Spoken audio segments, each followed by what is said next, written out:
I arrived at my granddaughter Madison's birthday party holding a small gift I had wrapped myself. The brownstone in Manhattan's Upper West Side was filled with elegant white orchids or its soft jazz servers in black vests. I hadn't been invited as much as I had been expected. That subtle difference had been growing louder over the years. "Grandma Elaine is here," my son David announced to the room without looking up from his phone. The way he said it, as if the weather had shifted slightly mildly inconvenient, but nothing to stop the party over. I clutched the box in my hands a little tighter. Inside were two handmade dolls, one of Madison in a wedding gown, the other of her fiancé, Chase, in a tuxedo. I had spent 3 weeks knitting them, my fingers sore and swollen from arthritis. What no one else knew was that inside Madison's doll, carefully sewn into the center of its chest, was a diamond that had been in our family for 3 generations. George, my late husband, had it reset for our 50th anniversary. Madison had hinted about it more than once. When it was time for presents, my daughter-in-law, Claire, tapped her glass. "Madison, darling, start with the smaller ones." Madison's eyes landed on mine and the package in my hands. She smiled, the kind of smile that didn't reach her eyes. I stepped forward and handed it to her. "Happy birthday, sweetheart." She took it with 2 manicured fingers, her diamond bracelet catching the chandelier light. Chase stood across the room, watching with the same expression he might use to evaluate a wine list. Madison unwrapped the box. A hush settled over the room. She lifted the dolls, holding them away from her cream-colored dress like they were something dug up from a dusty attic. "This handmade gift looks so cheap," she announced loudly, with a sharp laugh that bounced off the marble walls. Then came the rest: Chase's chuckle, David's too loud bark, Claire's polite titter, and a wave of laughter from people who didn't know me, didn't care to. I stood there burning, unable to move, the doll with the diamond hanging between her fingertips like an insult. That night, I returned to my apartment alone. I didn't turn on the lights. The quiet felt like company after what had happened. I sat in front of my laptop and opened my email. The subject line read, "Final venue confirmation, Whitmore Beach House." Attached were contracts from the wedding planner, florists, and caterers, all requiring my signature and payment. The venue listed: my beloved home in East Hampton, the same house George and I had bought 4 decades ago, the place where we spent our summers, raised our children, and where I had scattered his ashes beneath the cherry tree, overlooking the sea. Madison's message was short. "We've already sent out the invitations. Renovations start next month. Your old furniture will need to go." Not a question, not a request, a declaration. My hand trembled as I closed the laptop. I glanced at the keys to the beach house, still resting on the nightstand. George's initials were engraved into the brass keyring. My chest ached not from the humiliation of earlier, but from this cruel clarity. They didn't just want to use the house. They wanted to erase me from it. The next morning I received a message from David. "Mom, Claire found a great retirement community in Connecticut. We scheduled a visit next week just to look." I deleted it without replying. From my bedroom window, I could see the Manhattan skyline glinting in the morning sun. How many decisions had been made in those towers that shaped people's lives without their consent? Was I just another person to be managed? I didn't know where the thought came from, but I stood up, grabbed my purse and the beach house keys, and left without brushing my hair. The drive to East Hampton took longer than usual. My fingers ached from gripping the steering wheel too tightly, but I needed to see it, one last time, before they stripped it bare and turned it into a wedding showroom. As I pulled into the driveway, there was already a sleek black SUV parked outside. I didn't recognize it. I stepped out, my legs trembling not with age, but with something else. A quiet fury. The front door was unlocked.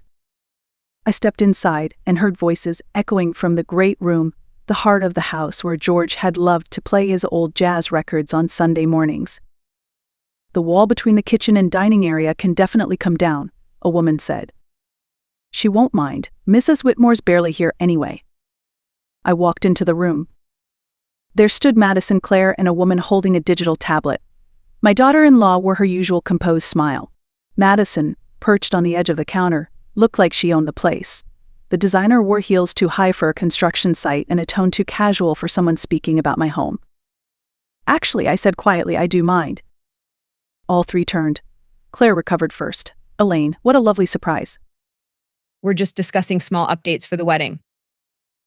"Taking down a load-bearing wall isn't a small update," I said, placing my purse firmly on the granite island. Who approved these changes?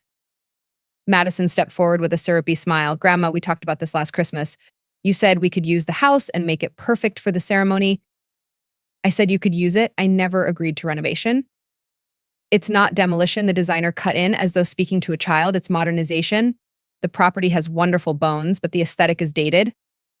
I turned toward the large window facing the ocean, the same view George and I had stared at during our morning coffee for years. White walls, minimalist furniture, the designer continued flipping through slides. Instagram ready, Hampton's chick. Then I saw it. The mantle where a photo of George and me used to sit was bare.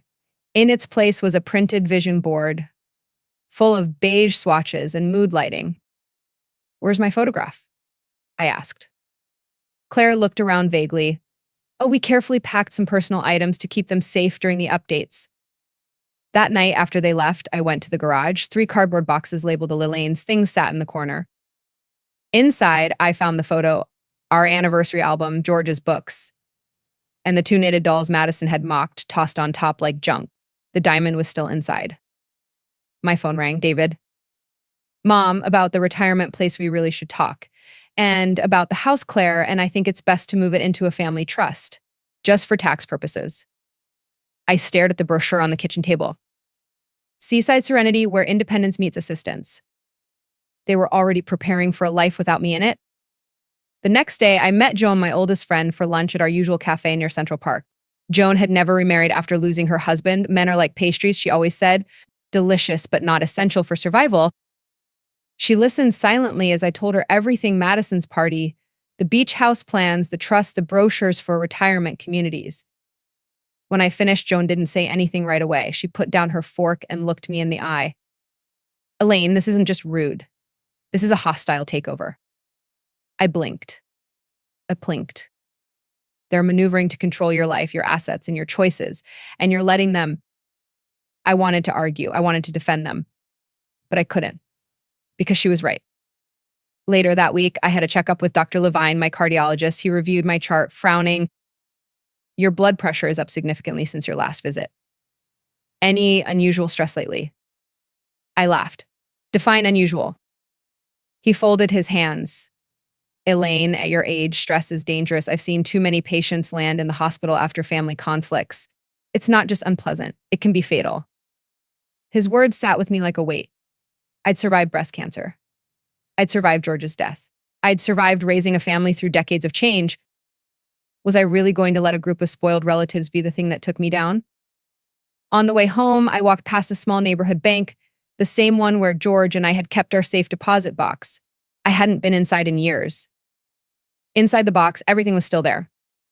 Our marriage license, birth certificates, George's rare coin collection, and documents the rest of the family didn't know existed: insurance policies, account passwords, and the original deed to the beach house. That evening, my grandson Tyler called. Grandma, are you okay? You left the party kind of suddenly. I assured him I was fine. He hesitated. Dad left some papers in the printer at home. I saw investment statements, a second mortgage, credit card balances. I think they're in trouble financially. My grip on the phone tightened. As we spoke, I logged into my bank account. 3 failed login attempts had been made in the past week from an unrecognized device. So this wasn't just about the house, or a wedding, or even appearances. This was about desperation dressed up as family concern. I'd been on the defensive for too long. It was time to stop reacting and start responding. The next morning, I called George's old friend, Marcus Aldridge, an estate attorney known for his discretion. We hadn't spoken in years, but when he heard my voice, he said, Elaine, what's wrong? We met that afternoon at a quiet cafe tucked away from the busy avenues. Marcus looked older with more gray in his beard, but his eyes were still sharp. I laid it all out for him: the party, the house, the trust proposal, the financial red flags Tyler had uncovered, the attempted account logins. George would be appalled, he said. He expected better from David, I replied. Marcus reviewed the paperwork Tyler had emailed me. He spread out statements, mortgage documents, and bank alerts across the table. They're in deep trouble, he said. Second mortgage, credit card debt, failed investments.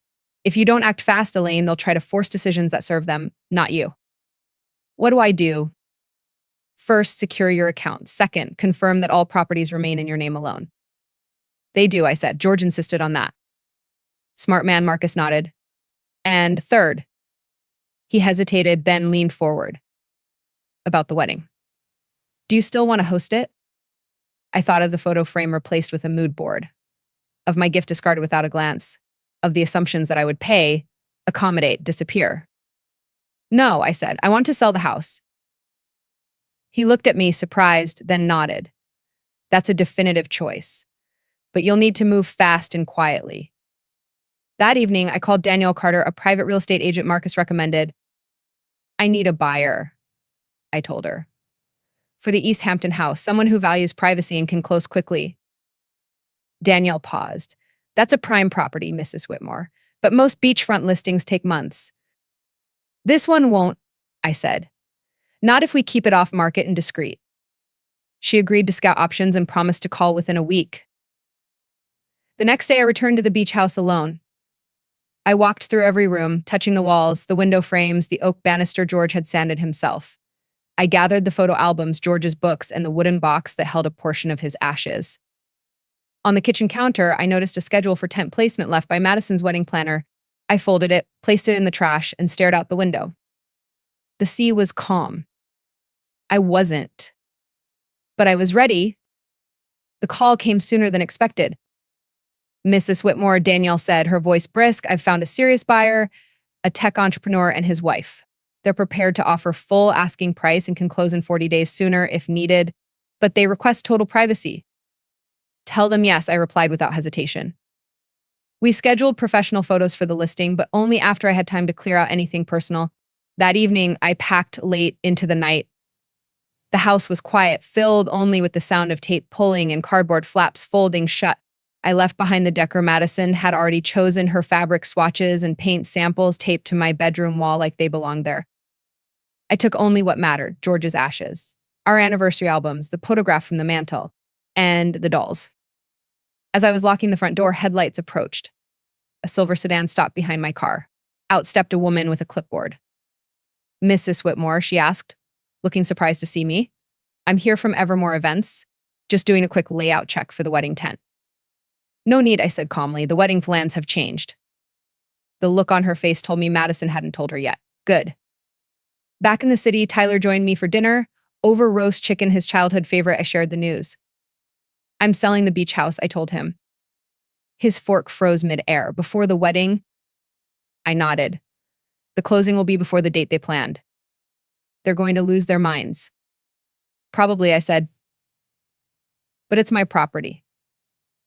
And they lost the right to assume anything when they stopped treating me like family. He was quiet for a moment, then smiled. You know what's strange, Grandma? I think I respect you more now than I ever have. And I've always respected you.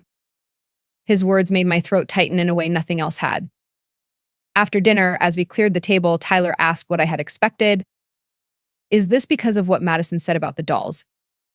I paused, rinsing a plate. It's because that moment showed me exactly how they see me, and I can't unsee it. Some things once revealed can never be unseen. The first signs that my family had discovered the sale came at 11:23 p.m. 3 missed calls from David. 7 frantic texts from Madison. The last one was in all capital letters. Please tell Memmy this isn't true. I silenced my phone and slept soundly for the first time in weeks. The next morning, David showed up at my apartment, still in his running clothes, red-faced and sweating. What the hell are you doing? He snapped as soon as I was up in the door. Good morning to you too, I said, stepping aside. Coffee? I don't want coffee. I want answers, Jennifer Maxwell. A private sale? Weeks before Madison's wedding? I poured myself a cup, stirring in cream with quiet composure. Yes, I'm simplifying my life. You're sabotaging your own granddaughter's future. My house, I reminded him gently. David ran a hand through his thinning hair. We've sent invitations, made deposits. The venue can't be changed now. Then I suggest you start looking for alternatives. He stared at me, disbelief simmering into rage. This is because of that party, isn't it? What Madison said, she was joking, Mom, you're overreacting.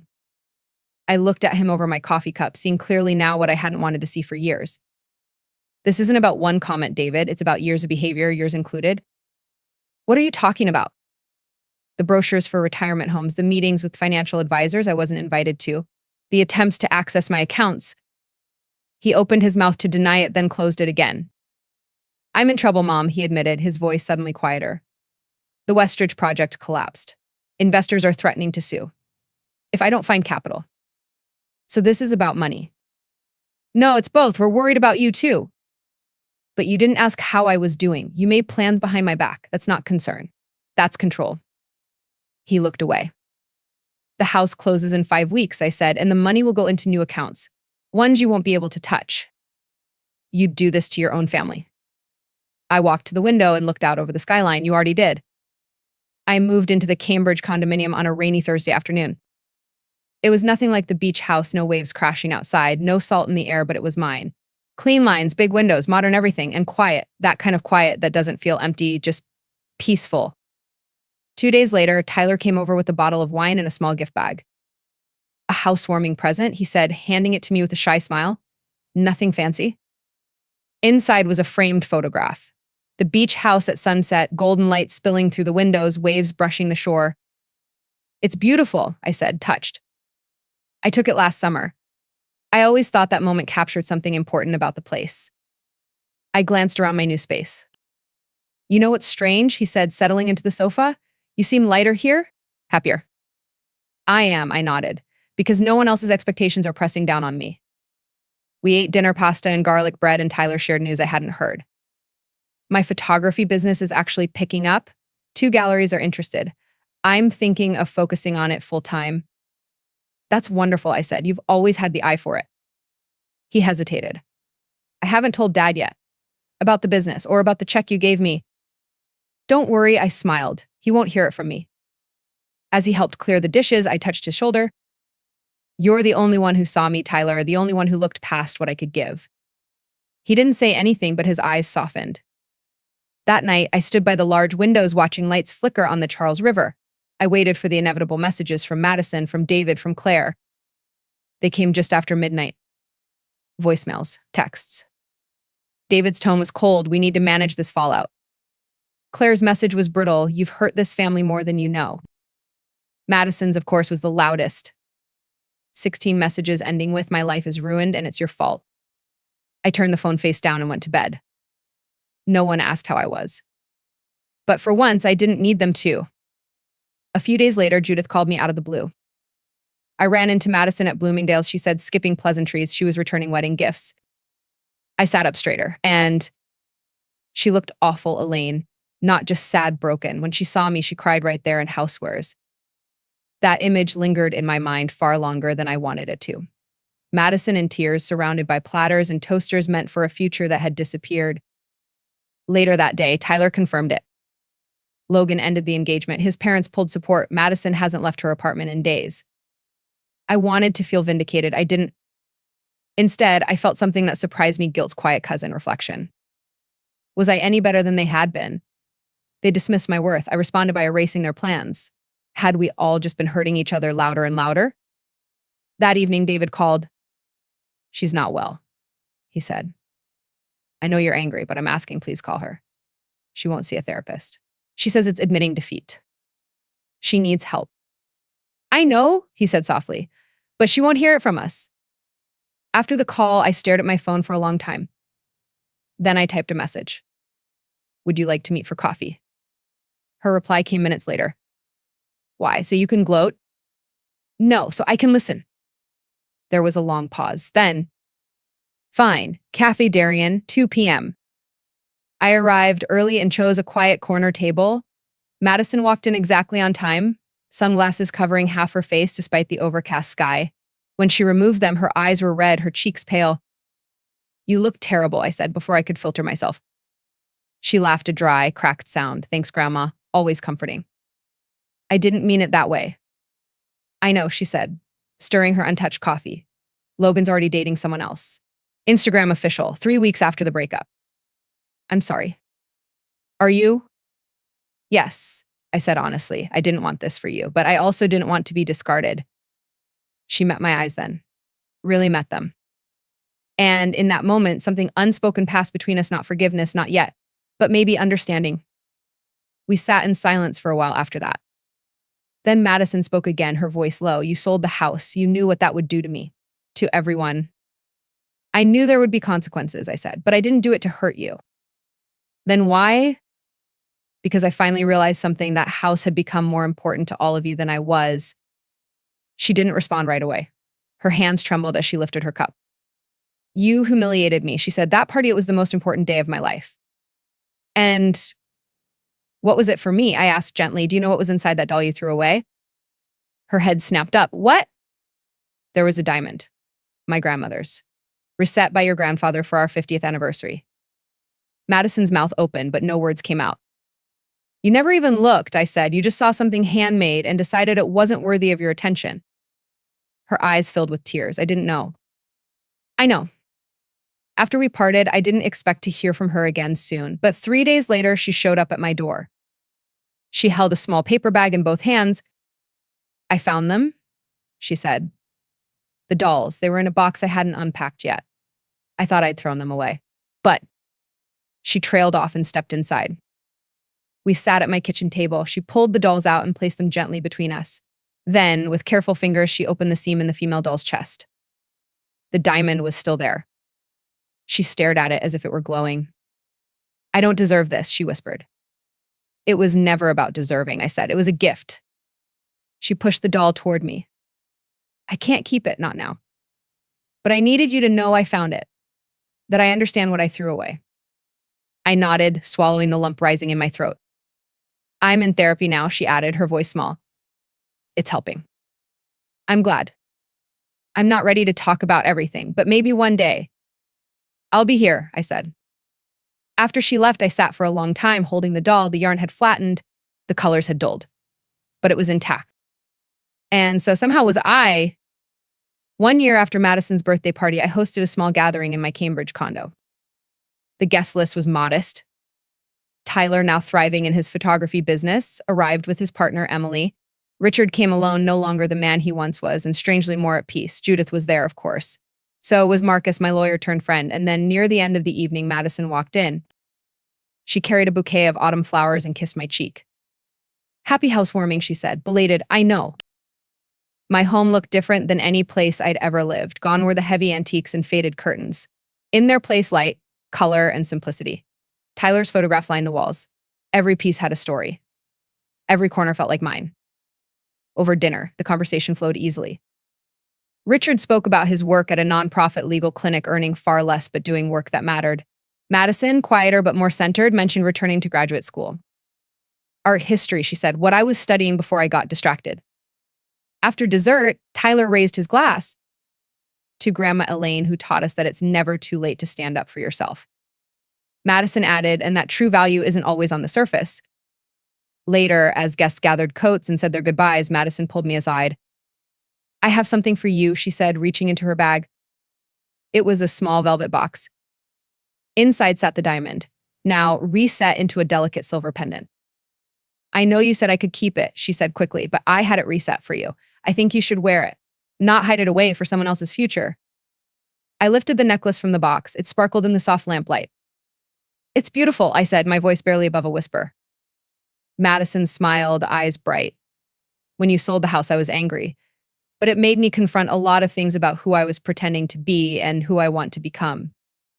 We stood in silence for a moment. Then I fastened the pendant around my neck. After everyone left, I walked to the balcony. The Charles River shimmered below, city lights reflecting off its surface. The beach house was gone. The family